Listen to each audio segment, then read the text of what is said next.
what's up? This is Thomas with Speed Reading for Entrepreneurs, and in this episode I'd like to answer also a question I get asked a lot, which is how do you learn a language fast? And a lot of the times people just watch me speak with my mildly noticeable but quite noticeable Lithuanian accent, and they go, dude, you have really good English, how do you do that? And a lot of the times I just go, well, I don't know. But then I was like, okay, I should probably make a video on language learning, because English came very easy to me. I started when I was a kid, watched a bunch of cartoons, and just kind of worked abroad and done work speaking English, etc.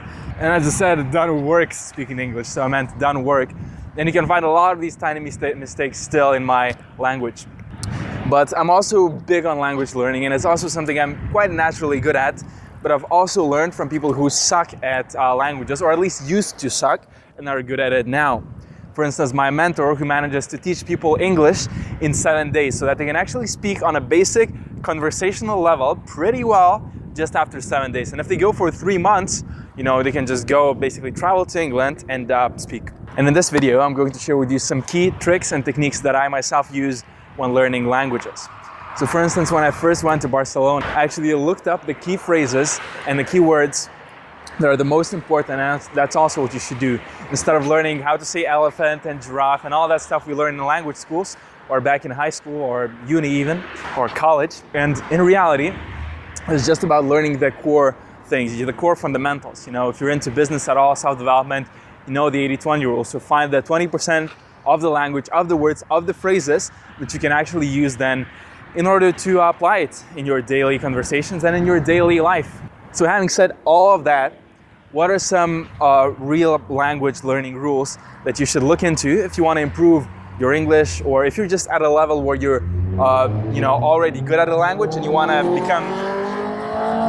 become great, or if you're at a level where you're just starting to learn a language as well. So what are some basic things here? What are some basic ideas? So number one, as I said, is the 80-20 rule, which is basically find out the keywords, the key phrases in that language. For instance, if you Google the 1,000 most important words in French, or if you do at least 3,000, that's gonna be, super awesome.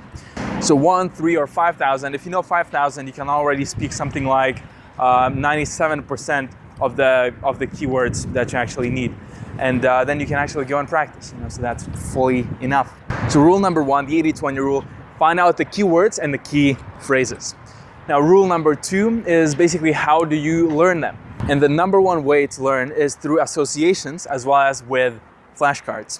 And there's a bunch of apps now, there's a bunch of things like that, but it's a really good way to learn, just because then you can draw some of your own things, write out your own associations, and it's just, writing is a neuromotorical activity. You remember better what you write.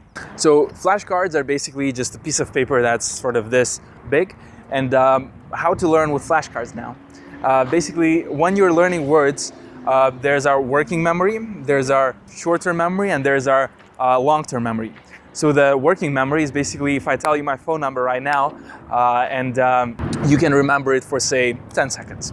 If you're learning for a test, you can remember it maybe for a day or a couple of days, and that is your short-term memory. And the long-term memory is basically that you can remember for either a lifetime or just for basically years to come. Just a very rough way to describe these three memories. But the goal here is to actually take the words that we're learning and the phrases that we're learning and have them stay in the long-term memory, or basically how do we put them from our working memory into our long-term memory. So here's the trick. So let's just take any random word from a foreign language. For instance, let's say you're English and you're learning French. Let's say you want to learn the word baguette, right? Just to be very stereotypical here.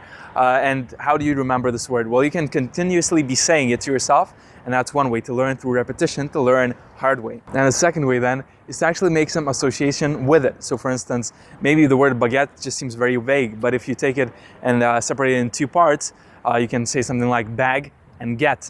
And then, that makes much more sense when we take English language. And then, you have the picture in your mind that says bag, get. So get a bag, get. And then you can picture how in that bag there's a baguette. So get, bag, get, baguette. So bag, get, baguette, right? And that's just a simple way to actually learn the words right now. But the thing is, how do we actually transmit that into our long-term memory? And we can go once through the flashcard, and it can say on one side baguette, and there's the association on the other one and actually an explanation. But so what? Does that mean we're going to remember it forever? Well, of course, we also need to practice it.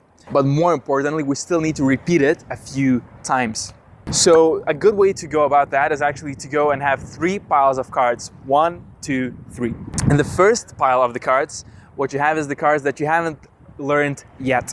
So you have the associations there already when you're doing the cards, as I just explained. If you have any questions, go ahead and comment and I'll get back to you to explain even better. Now in the second pile, go the cards that you've already actually got what they are, at least once. So you go to the first pile, look at the card, and you see, do I know what's the meaning of this word? You look at baguette, baguette, maybe you go get it from the bag, baguette, and it's this French bread. So just associations like that. And when you get it once right, you put it into the second pile. Then what you do is maybe a day later, a week later, a month later, it depends on how well you actually want to memorize and how well of an association you actually made. Maybe it's just enough to look at this word once and you're going to remember it forever. But after some time, say a day later, what you do is you look at the second pile and you say, so this word, do I still know it? Baguette? Yeah, I do. And put it to the third pile. And then eventually do it one last time with the third pile, and then you're basically done with learning this word. And it's then in your long-term memory. So that's how you learn words. And then I think the rule number 4 right now is actually to learn separately, to speak, to read, to write. And a good order to learn in is first to learn how to speak, then to learn how to write and read. Or read and write, doesn't matter that much. You're also learning these two quite closely, but still it's the best if you just take 2 weeks to focus on speaking, a couple of weeks to focus on learning how to write, a couple of weeks to focus on learning how to read. And that's a great approach to actually take. So you don't get all confused and all bogged up with how much you actually need to do.